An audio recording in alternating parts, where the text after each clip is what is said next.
कहानी की शुरुआत में हमें एक बहुत ही विशाल आकार का गोरिल्ला दिखाया जाता है जिसका नाम कोंग होता है। उसी समय एक छोटी बच्ची वहां आती है जो कोंग की सबसे स्पेशल दोस्त होती है। कोंग उस बच्ची के लिए अपनी जान भी दे सकता था, लेकिन इस वक्त उसका गुस्सा इतना ज्यादा था कि वहीं पास में लगा एक बड़ा पेड़ उखाड़कर ऊपर आसमान की तरफ अपनी पूरी ताकत से फेंक देता है, जिससे वो पेड़ सीधा जाकर एनर्जी बॉल में घुस जाता है और वहाँ एक बहुत बड़ा होल हो जाता है। दरअसल कोंग को इंसानों द्वारा बनाई हुई दुनिया में रखा गया था ताकि गॉडजिल्ला को उसकी भनक तक न लग सके। करीब 6 साल पहले कोंग और गॉडजिल्ला के बीच बहुत ही खतरनाक लड़ाई हुई थी, पर उस लड़ाई में गॉडजिल्ला ने कोंग को हरा दिया था। ये दोनों खतरनाक जानवर एक दूसरे को दूर से ही महसूस कर सकते हैं, इसलिए इंसानों को डर था कि अगर ये दोनों फिर से आमने सामने आए तो फिर से बहुत ही भयानक तबाही मच सकती है। लेकिन अब कोंग पहले से काफी बड़ा हो चुका था, इसलिए इंसानों ने फैसला किया कि अब कोंग को दूसरी जगह शिफ्ट किया जाएगा। इसके बाद हम बर्नी नाम के एक आदमी को देखते हैं जो कि एपेक्स नाम की एक बहुत बड़ी टेक कंपनी में काम करता है, जो एडवांस रोबोट और बड़ी बड़ी मशीनें बनाने के लिए जानी जाती है। पर बर्नी को कंपनी के मेंबर्स पर पहले से ही शक था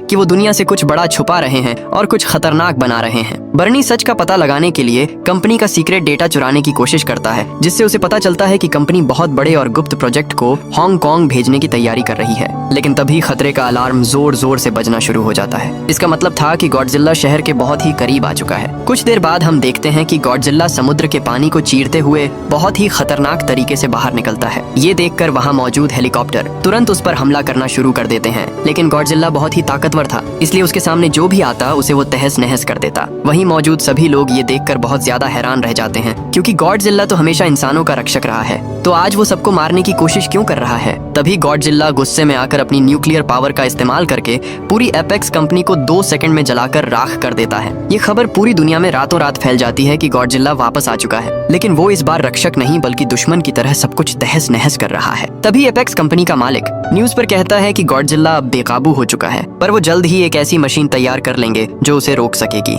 इस न्यूज को मेडिसन नाम की एक लड़की भी देख रही होती है, जिसे पूरा यकीन था कि गॉडजिल्ला बिना किसी वजह के ऐसे हमला नहीं कर सकता। इसके पीछे जरूर एपेक्स कंपनी का ही हाथ है। फिर वो अपनी बात साबित करने के लिए अपने पिता के पास जाती है। वो उन्हें विश्वास दिलाती है कि गॉडजिल्ला को जरूर उकसाया गया है। इस पर उसके पिता उसकी बात जरा सी भी नहीं मानते, साथ ही कहते हैं कि ये टाइटन्स भी इंसानों की तरह ही होते हैं, जिनका दिमाग कभी भी खराब हो सकता है। और अब गॉडजिल्ला हीरो नहीं बल्कि विलेन बन चुका है। ये सुनकर मेडिसन काफी उदास होकर वहाँ से चली जाती है और उस हैकर बर्नी की ऑनलाइन ऑडियो सुनने लगती है। उस ऑडियो में गॉडजिल्ला और एपेक्स कंपनी के बारे में कुछ अजीब और चौंकाने वाले राज पता चल रहे थे। ये सुनकर मेडिसन उसी वक्त फैसला कर लेती है कि वो बर्नी को ढूंढ कर रहेगी, ताकि पता चल सके कि गॉडजिल्ला ने आखिर उसी कंपनी को अपना निशाना क्यों बनाया। दूसरी तरफ हमें दिखाया जाता है कि एपेक्स कंपनी का मालिक वॉल्टर मशहूर साइंटिस्ट नेथन से मिलने पहुंचता है। वॉल्टर उसे बताता है कि उनका हॉलो अर्थ वाला आइडिया बिल्कुल सच था। इस पर नेथन ने पहले एक बुक लिखी थी, जिसमें उन्होंने दावा किया था कि हमारी जमीन के नीचे एक और छुपी हुई दुनिया मौजूद है, जहाँ से इन टाइटन्स को अपनी असली ताकत मिलती है। तभी वॉल्टर उन्हें लालच देते हुए कहता है कि अगर वो वहाँ पहुँच गए तो उन्हें एक ऐसी पावर मिलेगी जिससे वो गॉडजिल्ला को आसानी से हमेशा के लिए रोक सकेंगे। इसी बीच वॉल्टर नेथन को अपने एक खास आदमी से मिलवाता है जो इस खतरनाक मिशन में जाने वाला है। वॉल्टर आगे बताता है कि उनकी टीम ने हॉलो अर्थ के अंदर ऊर्जा का एक ऐसा खजाना ढूंढ निकाला है जो पूरी दुनिया को बदल सकता है। नेथन ये सब सुनकर थोड़ा परेशान हो जाता है, क्योंकि कुछ साल पहले उसके भाई ने भी वहाँ जाने की कोशिश की थी, लेकिन वहाँ की अजीबोगरीब ग्रेविटी की वजह से उसके भाई की जान चली गई थी। दरअसल हॉलो अर्थ में ग्रेविटी इतनी खतरनाक है कि वहाँ पहुँचते ही दबाव की वजह से इंसान और मशीनें खत्म हो जाती हैं। इस पर वॉल्टर हल्की सी मुस्कान देकर कहता है कि उन्हें बिल्कुल भी फिक्र करने की जरूरत नहीं है, क्योंकि उसकी कंपनी ने एक खास HEAV नाम की एंटी ग्रेविटी क्राफ्ट बनाई है जो उस भारी दबाव को आसानी से झेल सकती है। तभी नेथन बताता है कि हर टाइटन के पास अपना घर का रास्ता ढूंढने के लिए एक कुदरती ताकत होती है, इसलिए उन्हें हॉलो अर्थ तक पहुंचने के लिए कोंग की मदद लेनी ही पड़ेगी, क्योंकि कोंग ही उन्हें सही रास्ता दिखा सकता है। इसके बाद नेथन अपनी पुरानी दोस्त इलीन से मिलने जाता है जो कोंग की देखभाल करती थी। नेथन उसे समझाने की कोशिश करता है कि कोंग को अब इस नकली दुनिया में ज्यादा दिन तक नहीं रखा जा सकता, क्योंकि कोंग का असली घर हॉलो अर्थ है और उसे गॉडजिल्ला से बचाए रखना यही एक रास्ता है। कुछ देर सोचने के बाद इलीन कोंग को ले जाने के लिए मान जाती है, क्योंकि कोंग को बचाने का कोई दूसरा रास्ता नहीं था। इसके बाद समुद्र में कई बड़े बड़े जहाजों के साथ पूरी आर्मी कोंग को एक बड़े जहाज पर भारी जंजीरों से बांधकर ले जा रही होती है। फिर रात के वक्त वो छोटी लड़की इशारों में इलीन को बताती है कि कोंग बहुत गुस्से में है, क्योंकि उसे इस तरह जंजीरों में कैद रहना बिल्कुल भी पसंद नहीं आ रहा था। दूसरी तरफ आर्मी का लीडर भरोसा दिलाते हुए कहता है कि वो गॉडजिल्ला की नजरों से बचकर निकल जाएंगे। वहीं मौजूद डॉक्टर भी जानती थी कि गॉडजिल्ला और कोंग की दुश्मनी सदियों पुरानी है, क्योंकि ये दोनों ही खुद को इस दुनिया का इकलौता राजा मानते हैं, और अगर ये गलती से एक दूसरे के सामने आए तो समुद्र के बीच एक ऐसी तबाही मचेगी जिसे कोई रोक नहीं पाएगा। दूसरी तरफ मेडिसन अपनी फ्रेंड के साथ उस हैकर बर्नी के पास पहुंच जाती है। बर्नी उन्हें बताता है कि मुझे पहले से ही शक था कि एपेक्स कंपनी छुपके से एक ऐसी चीज बना रही है जो गॉडजिला को चुनौती दे रही है, और शायद गॉडजिला को इसी बात का पता चल गया है, इसलिए उसने कंपनी पर गुस्से में हमला किया होगा। दूसरी तरफ जहाजों में अचानक से खतरे के अलार्म बजना शुरू हो जाते हैं। वहीं मौजूद छोटी बच्ची घबराते हुए सबको इशारों में बताती है कि गॉडजिला आ रहा है। ये सुनकर सबको पता चल जाता है कि अब खतरनाक लड़ाई शुरू होने वाली है। इधर समुद्र में हम उसी विशाल गॉडजिला को देखते हैं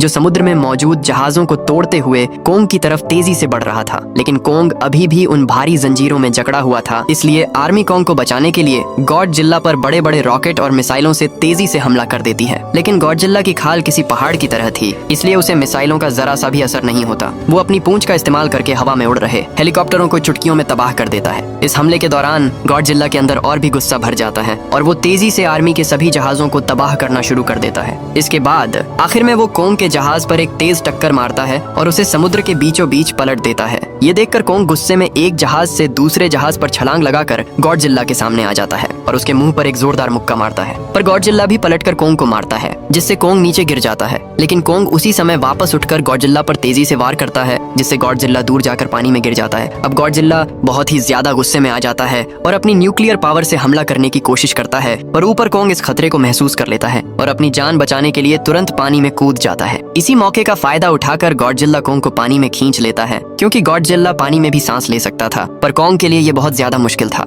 इसलिए पानी के अंदर दम घुटने की वजह से कोंग अब कमजोर पड़ रहा था। इसी मौके का फायदा उठाकर गॉडजिला कोंग को खत्म करने के लिए उसे तेजी से समुद्र की गहराइयों में ले जाने लगता है। दूसरी तरफ घबराते हुए इलीन कहती है कि हमें कोंग की मदद करनी होगी, नहीं तो वो मारा जाएगा। तभी आर्मी की टीम एक साथ कई मिसाइलें पानी के अंदर छोड़ देती है, जिससे हुए धमाके की वजह से गॉडजिला की पकड़ कमजोर हो जाती है और कोंग जैसे तैसे पानी से बाहर आ जाता है। इसी बीच नेथन समझदारी से काम लेता है और ऑर्डर देता है कि सभी जहाजों के सारे इंजन और मशीनें तुरंत बंद कर दी जाएं। वे चाहते थे कि गॉडजिला को ऐसा लगे कि यहाँ मौजूद सब लोग मर चुके हैं और उसकी जीत हो चुकी हो। अब जैसे ही सब कुछ बंद किया जाता है तो गॉडजिला गुस्से में कोंग की तरफ देखता है और उसे मरा हुआ समझकर वहाँ से चला जाता है। इधर इलीन को डर था कि अगर जहाज को चलाया तो गॉडजिला वापस लौट आएगा। इस पर नेथन कहता है कि हम अब समुद्र के रास्ते नहीं बल्कि कोंग को ऊपर हेलीकॉप्टर की मदद से ले जाएंगे। दूसरी तरफ मैडिसन अपने दोस्तों के साथ चुपके से एपेक्स कंपनी हेडक्वार्टर में घुस जाते हैं। वहाँ उन्हें स्कल क्रॉलर के बहुत सारे बड़े बड़े अंडे मिलते हैं, जिन्हें कंपनी ने किसी गुप्त काम के लिए रखा हुआ था। वे लोग उन अंडों को देख ही रहे थे कि तभी अचानक से उस लैब का दरवाजा अपने आप लॉक हो जाता है। असल में वे लोग एक हाई स्पीड ट्रांसपोर्ट बोर्ड में फंस गए थे, जो उन सबको उन अंडों के साथ बड़ी तेजी से जमीन में बने रास्तों से हांगकांग की तरफ ले जाने लगता है। दूसरी तरफ आर्मी हेलीकॉप्टर की मदद से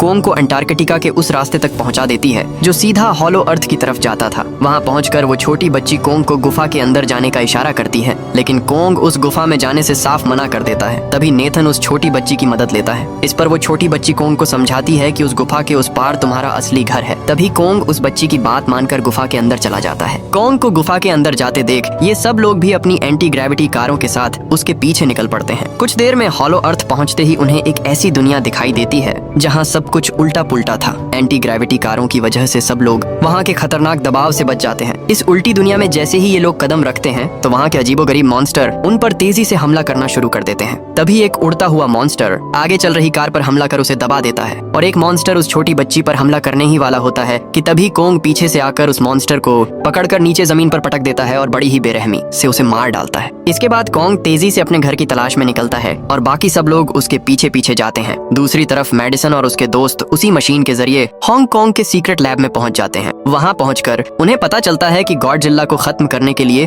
कंपनी ने एक बहुत ही मजबूत लोहे का गॉडजिला तैयार किया है, जिसका नाम मेका गॉडजिला था। इसे रेंस सेरेजावा नाम का आदमी अपने दिमाग के जरिए कंट्रोल कर रहा था। ये देखकर मैडिसन और बर्नी को समझ आता है कि आखिर गॉडजिला ने इस कंपनी पर क्यों हमला किया था। मेका गॉडजिला की ताकत जानने के लिए उसके सामने स्कल क्रॉलर को छोड़ दिया जाता है। तभी मेका गॉडजिला अपनी लेजर बीम का इस्तेमाल करता है और देखते ही देखते स्कल क्रॉलर को बीच से 2 टुकड़ों में काट देता है। पर दिक्कत ये थी कि मेका गॉडजिला को पूरी तरह चलाने के लिए जितनी पावर चाहिए थी वो कंपनी के पास नहीं थी। वो खास पावर हॉलो अर्थ में ही मिल सकती थी। इसलिए कंपनी का मालिक उस एनर्जी को ढूंढ रहा था ताकि वो मेका गॉडजिला को हमेशा के लिए जिंदा कर सके। जैसे ही मेका गॉडजिला को थोड़ी देर टेस्ट किया जाता है तो गॉडजिला को उसकी भनक लग जाती है। वो पूरी तरह समझ जाता है कि उसे कोई चुनौती दे रहा है और वो फौरन हांगकांग की तरफ तेजी से बढ़ने लगता है। दूसरी तरफ हॉलो अर्थ की दुनिया मानो किसी सपने जैसी खूबसूरत थी। वहाँ की असली एनर्जी एक विशाल पहाड़ के अंदर छुपी हुई थी। उसी समय कोंग उस पहाड़ के पास आ जाता है। तभी वो उस पहाड़ का बहुत ही बड़ा दरवाजा खोलता है। अंदर जाते ही कोंग को एक हथियार मिलता है, यानी एक कुल्हाड़ी। और ये कोई मामूली कुल्हाड़ी नहीं थी, बल्कि इसे गॉडजिला जैसे ही टाइटन्स की पीठ के कांटे से बनाया गया था। फिर कोंग अपनी कुल्हाड़ी लेकर वहाँ के सिंहासन पर राजा की तरह बैठ जाता है। दूसरी तरफ गॉडजिला हांगकांग पहुंच चुका था, जिसे देखकर शहर में मौजूद सभी लोग अपनी जान बचाने के लिए इधर उधर भागना शुरू कर देते हैं। इधर कोंग को वहीं जादुई एनर्जी मिल जाती है। जैसे ही वो अपनी कुल्हाड़ी को उस एनर्जी पर रखता है तो उसकी कुल्हाड़ी देखते ही देखते नीली रोशनी में बदलना शुरू हो जाती है और पहले से कई ज्यादा शक्तिशाली हो जाती है। उधर गॉडजिला को नीचे जमीन में कुछ अजीब सी हलचल महसूस होती है। तभी वो गुस्से में अपनी न्यूक्लियर पावर सीधे जमीन पर मारता है, जो धरती को चीरती हुई हजारों मील नीचे सीधे कोंग के पास पहुंच जाती है। वहीं मौजूद कंपनी की मालकिन माया, जो इन लोगों के साथ हॉलो अर्थ आई थी, चालाकी से उस पावरफुल एनर्जी का डेटा अपनी कंपनी को भेज देती है ताकि मेका गॉडजिला को गॉडजिला से ज्यादा ताकतवर बनाया जा सके। तभी इलीन उसे ऐसा करने से मना करती है, लेकिन वो किसी की भी जरा सी बात नहीं सुनती। इसी बीच गॉडजिला की न्यूक्लियर पावर वहां तक पहुंच जाती है और सब कुछ तहस नहस होना शुरू हो जाता है। तभी माया वहां से भागने की कोशिश करती है और कोंग उसे भागते हुए देख लेता है और उसकी कार को अपने हाथों से पकड़कर ब्लास्ट कर देता है। फिर कोंग अपनी जादुई कुल्हाड़ी उठाता है और गॉडजिला से लड़ने के लिए उसी रास्ते से छलांग मारते हुए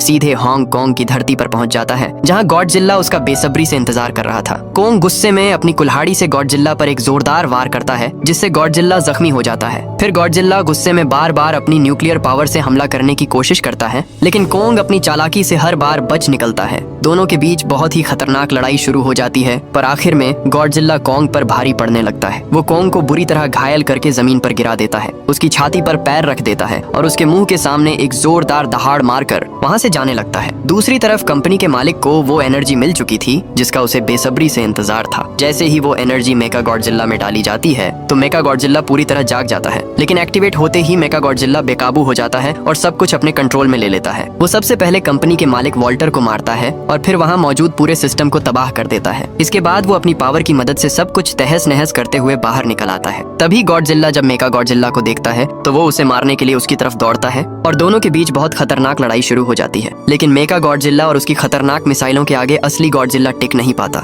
मेका गॉडजिला उसे बहुत ही खतरनाक तरीके से मारता है और पल भर में जमीन पर गिरा देता है। दूसरी तरफ मेडिसन और बर्नी मेका गॉडजिला को रोकने की कोशिश करते हैं, लेकिन सिस्टम हैंग होने की वजह से वे कुछ भी नहीं कर पा रहे थे। इधर कोंग की हालत बहुत ज्यादा खराब थी, वो अपनी आखिरी सांसें गिन रहा था। तभी वो छोटी बच्ची जब कोंग के सीने पर हाथ रखकर महसूस करती है तो उसे पता चलता है कि कोंग की धड़कनें धीरे धीरे रुक रही हैं। इस पर नेथन समझ जाता है कि कोंग को बचाने के लिए उसके दिल को एक जबरदस्त इलेक्ट्रिक शॉक देना होगा। तभी वो अपनी एंटी ग्रेविटी कार लेकर कोंग की छाती पर जाकर ब्लास्ट करता है। इस बड़े धमाके से कोंग की रुकी हुई धड़कनें वापस आ जाती हैं। तभी वो बच्ची कोंग को समझाती है कि गॉडजिला कोई दुश्मन नहीं बल्कि वो दोस्त है और इस वक्त उसे तुम्हारी मदद की जरूरत है। तभी कोंग गुस्से में गॉडजिला की जान बचाने के लिए निकल पड़ता है। इधर मेका गॉडजिला अपनी खतरनाक लेजर से गॉडजिला को खत्म करने ही वाला था कि तभी कोंग वहां आकर उसकी जान बचा लेता है। तभी गॉडजिला समझ जाता है कि मेका गॉडजिला को हराने के लिए उसे और कोंग को मिलकर लड़ना होगा, लेकिन मेका गॉडजिला इतना ताकतवर था कि वो अकेला उन दोनों पर भारी पड़ रहा था। इसी बीच कोंग की नजर अपनी कुल्हाड़ी पर पड़ती है, पर अब उस कुल्हाड़ी में वो पावर नहीं बची थी। लेकिन इसके बावजूद भी कोंग उस कुल्हाड़ी को लेकर तेजी से मेका गॉडजिला पर हमला कर देता है, पर उल्टा मेका गॉडजिला कोंग को मारने लगता है। जब मेका गॉडजिला अपनी पूंछ से कोंग को मारने ही वाला था तभी कोंग अपनी पूरी ताकत लगाकर उसे रोक लेता है। दूसरी तरफ मेडिसन और बर्नी परेशान थे, वो सिस्टम को सही नहीं कर पा रहे थे। लेकिन इसी बीच वहाँ मौजूद जोश को एक आइडिया आता है और वो बर्नी की शराब उठाकर मेन कंट्रोल पर डाल देता है। ऐसा करते ही सिस्टम तेजी से फेल होना शुरू हो जाता है और मेका गॉडजिला कुछ देर के लिए बंद हो जाता है। इसी मौके का फायदा उठाकर गॉडजिला अपनी न्यूक्लियर पावर से कोंग की कुल्हाड़ी को चार्ज कर देता है। इसके बाद कोंग गुस्से में मेका गॉडजिला पर हमला कर देता है और कुल्हाड़ी की मदद से उसके हाथ काट डालता है और देखते ही देखते कोंग मेका गॉडजिला के टुकड़े टुकड़े कर देता है और आखिर में उसका सिर उखाड़कर अपनी जीत की दहाड़ मारता है। अब मेका गॉडजिला के खत्म होते ही हांगकांग पूरी तरह से शांत हो जाता है। इसके बाद गॉडजिला फिर से कोंग की तरफ आता है और सामने कोंग भी अपनी कुल्हाड़ी उठाकर उसके सामने खड़ा हो जाता है। लेकिन दोनों ने मिलकर एक बड़े दुश्मन को हराया था, इसलिए वे दोनों अपनी पुरानी दुश्मनी भूल जाते हैं और गॉडजिला वहाँ से समुद्र में चला जाता है। इसके बाद कोंग भी अपने असली घर हॉलो अर्थ पहुँच जाता है और वो छोटी बच्ची भी कोंग के साथ ही रहती है। और इसी सीन के साथ ये कहानी यहीं पर खत्म होती है। अगर वीडियो पसंद आई तो एक लाइक करना और चैनल को सब्सक्राइब करना।